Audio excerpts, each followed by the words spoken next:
ഇന്ന് നമ്മൾ പറയാൻ പോകുന്നത് 2025 മോഡൽ ഹണ്ടറിനെ കുറിച്ചാണ് ഇന്നത്തെ വീഡിയോ.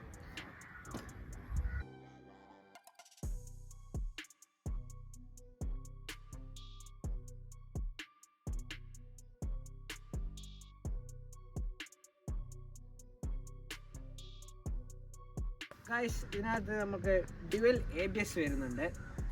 പിന്നെ എനിക്ക് തോന്നുന്നത് അത്യാവശ്യം ഹൈറ്റ് കുറവുള്ളവർക്കെല്ലാം യൂസ് ചെയ്യാൻ പറ്റിയ വണ്ടിയാണെന്ന് തോന്നുന്നു. ആക്ച്വലി നമുക്ക്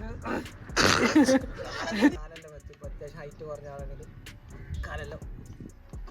കാലിലെത്തുന്നുണ്ട്.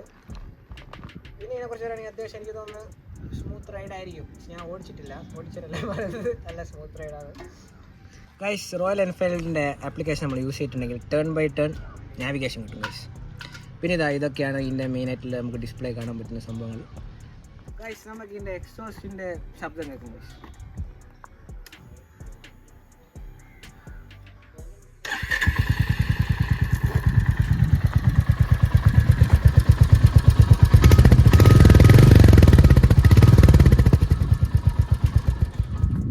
ഗൈസ്, അപ്പോൾ ഇത് നമ്മൾ മേടിച്ചതിന് ശേഷം വെച്ച സാധനമാണ് ഇന്നലെ. പിന്നെ ഇതിനെക്കുറിച്ച് അത്യാവശ്യം നല്ല സസ്പെൻഷനും കാര്യമെല്ലാം ഉണ്ട്. പിന്നെ ഇതെല്ലാം പുതിയതായിട്ട് എന്തൊക്കെ വന്നതാണ് മറ്റേ മുമ്പത്തെ സാധനം.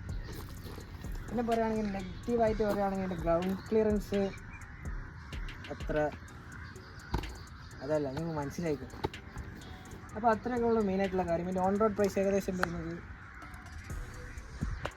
നമ്മളെന്താ പറഞ്ഞു കൊടുക്കുന്നത് ഇപ്പോൾ. അപ്പോൾ ഗൈസ്, മറ്റേ ഫ്രണ്ടിലിരിക്കുന്നതൊക്കെ നല്ല സുഖമുണ്ടെങ്കിലും ബാക്കിൽ അത്യാവശ്യം കംഫർട്ടബിൾ ആയിട്ട് തോന്നുന്നില്ല. നമുക്ക് സൈസും കുറവാണ്. പിന്നെ ലോങ് റൈഡ്സിനൊന്നും രണ്ടാളും കൊണ്ട് പോകുന്നത് അത്ര നല്ലതാണെന്ന് ഞാൻ പറയില്ല. പിന്നെ പെട്രോൾ അത്യാവശ്യം എല്ലാം കോമ്പാറ്റബിൾ ആയിട്ടുള്ളൊരു വണ്ടി തന്നെയാണിത്. ഇതൊക്കെയാണ് ഇതിൻ്റെ മേജറായിട്ട് എനിക്ക് പറയാൻ തോന്നിയിട്ടുള്ളത്. പിന്നെ ഗ്രൗണ്ട് ക്ലിയറൻസിനെ കുറിച്ച് ഞാൻ ആദ്യം പറഞ്ഞു. ഗ്രൗണ്ട് ക്ലിയറൻസ് അത്യാവശ്യം നല്ല ലോ ആണ് ഗൈസ്. പിന്നെ ഈ ഡിസൈൻ സത്യം പറഞ്ഞാൽ എനിക്ക് ഈ കളറിനോട് വലിയൊരു യോജിപ്പില്ല. എൻ്റെ അഭിപ്രായത്തിൽ ഈ ഡിസൈൻ എനിക്ക് ഇഷ്ടപ്പെട്ടില്ല ഗൈസ്. ഓരോരുത്തർക്കും ഓരോ ഇൻട്രസ്റ്റ് ആയിരിക്കും. എനിക്ക് എനിവേ ഈ പച്ച, നീല, മഞ്ഞ, ചെറിയ ഒരു കളർ എനിക്ക് ഇൻട്രസ്റ്റ് ആയിട്ടില്ല. ശരിക്കും ഈ റോയൽ എൻഫീൽഡിന് എനിക്ക് മാത്രം തന്നെ അത്യാവശ്യം ലുക്ക് ഒരു സംഭവമാണ്. എനിവേ അതൊക്കെയാണ് മെയിനായിട്ട് പറയുന്നത്. 350cc എഞ്ചിനാണ്. പിന്നെ ഇതിൻ്റെ ഒരു ഓൺ റോഡ് പ്രൈസ് ഏകദേശം വരുന്നത് ഒരു ഓൾമോസ്റ്റ് 2ൻ്റെ അടുത്ത് 2.2 ഏകദേശം അടുത്തൊരു ആ റേഞ്ചിലാണ് ഇപ്പോഴത്തെ ഓൺ റോഡ് പ്രൈസ് നമ്മൾ എടുത്തത്. പിന്നെ എനിക്ക് അവസാനമായി കാര്യങ്ങളൊരു കാര്യം പറയാനുള്ളത്, സത്യം പറഞ്ഞാൽ എനിക്ക് ബൈക്ക് ഓടിക്കാൻ ലൈസൻസ് ഉണ്ടെങ്കിൽ ബൈക്ക് ഓടിക്കാൻ അറിഞ്ഞൂടാ. പിന്നെ ഇതൊക്കെ നമ്മളെ ഓടിച്ച് കഴിഞ്ഞ വ്യക്തികളുടെ അത്യാവശ്യം അറിയുന്ന റിവ്യൂ ഒക്കെ കണ്ടാണ് പറയുന്നത്. പിന്നെ ഓണറിൻ്റെ റിവ്യൂ കൂടി ഇൻക്ലൂഡ് ചെയ്തിട്ടുള്ള കാര്യം മൊത്തത്തിൽ ഞാൻ പറയുന്നേ ഉള്ളൂ. സോ ഇന്നത്തെ വീഡിയോ ഇത്രയേ ഉള്ളൂ ഗായ്സ്.